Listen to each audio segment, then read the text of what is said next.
Hey everyone, Soda here. I want to show you guys how to position yourself on Tolvaron Arena today.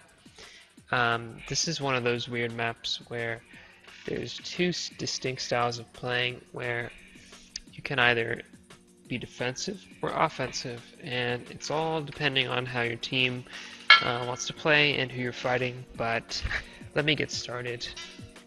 I expect after you watch this video that you'll be able to avoid CC properly on this map, and you'll be able to know when it's safe to push in and where to set up a gateway, where to put mushrooms, things like that. It'll be very clear to you where you should be positioning yourself, and I hope it solves any issues you might be having with just how big Tolvaron Arena is. Okay, so safety side is this pillar right here. The game I'm showing you right now is going to be an offensive style on Tolvaron. So because I'm playing Priest and I know that me playing up in their faces is going to mean a lot of fears on the Druid, I think it's worth it to play this way. I run in, I feather myself, and immediately fear the Druid. And where I move back is back behind that pillar, and you can actually go ahead and hug this pillar most of the time. It is technically the enemy team's pillar because they have port and gate next to it and they're using it to avoid CC, but you can just go ahead, because it's such a large pillar, you can use it anyway, so you can use the other side of it.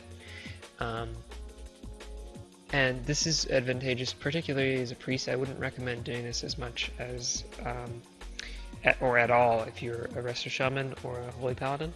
Maybe a Holy Paladin because you have things like Blinding Light and Hodge actually, but definitely not as a shaman. But back to the game, I actually get another fear on the druid, and this shows the power of using this pillar. You can use it to avoid fears and polys, while at the same time getting lots of fears on their druid if they make the mistake of sticking on that pillar, which this team does.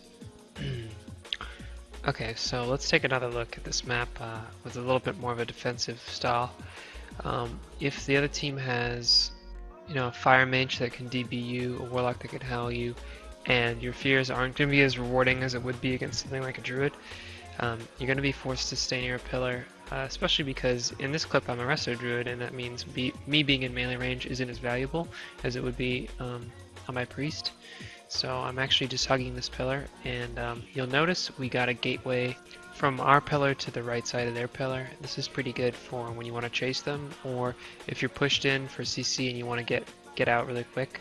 So I would recommend doing a gateway like that when you're fighting another spell cleave as a spell cleave.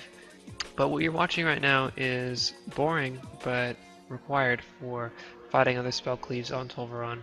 Because Tolvaron is so big, what ends up happening is if one team pushes into the other team's pillar, it's very difficult to get back, especially without a gateway.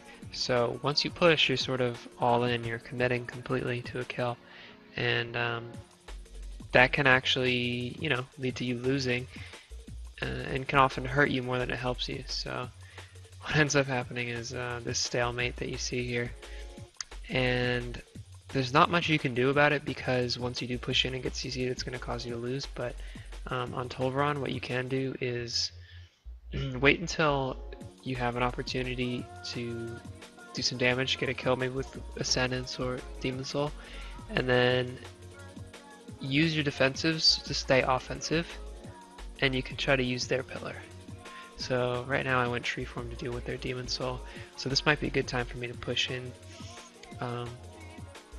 Unfortunately, my team doesn't do anything, so I'm just sitting here healing them. We weren't in Skype, so I wasn't really able to communicate to them that I felt like we should push in. But just to further emphasize how important it is not to push in as the healer, what you just saw is Danny Carey pushing in to CC me, and he got full feared. And it hurts his team because then we start generating pressure, we start chaining CC, and in fact, we take the lead despite the fact that they were the ones that chose to push forward. I like to show you guys these spell cleave mirror games just to give you an idea of how you should be playing when you're playing defensively, but let me give you a final example of how you can transition from that defensiveness to offensiveness. This is later in that same game.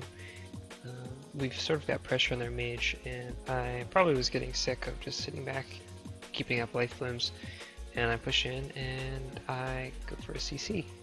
You'll notice before I CC though, I'm using this pillar in a way that will not allow me to get CC'd. I'm still avoiding the Warlock so I don't get howled, avoiding the Mage so I don't get DB'd.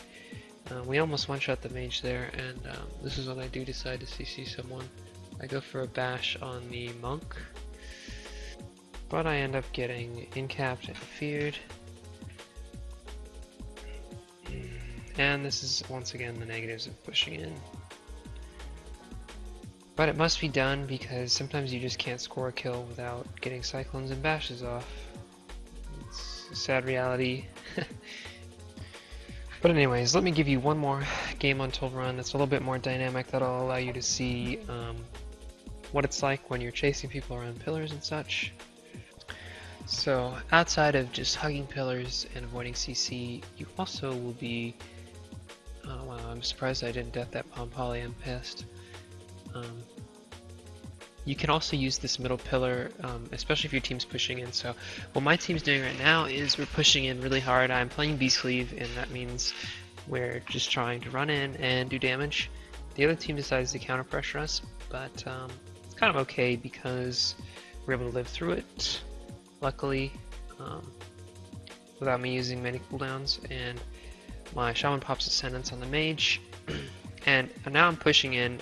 I know we have pressure, I know I need a fear, and I know I'm going to need to MD up an Ice Block. So I feel safe pushing in here. And you can do this when you know the game isn't going to get drawn out. The game I was showing you in Tolvaron where I was with my Druid, I was very well aware that the game was going to be drawn out, and I wasn't going to expose myself, but when you can often be willing to sit CCs if you know the game's going to end soon. And in fact, I prefer these style games. I get PMD and I fear the priest, and we end up getting the kill. Everybody's happy.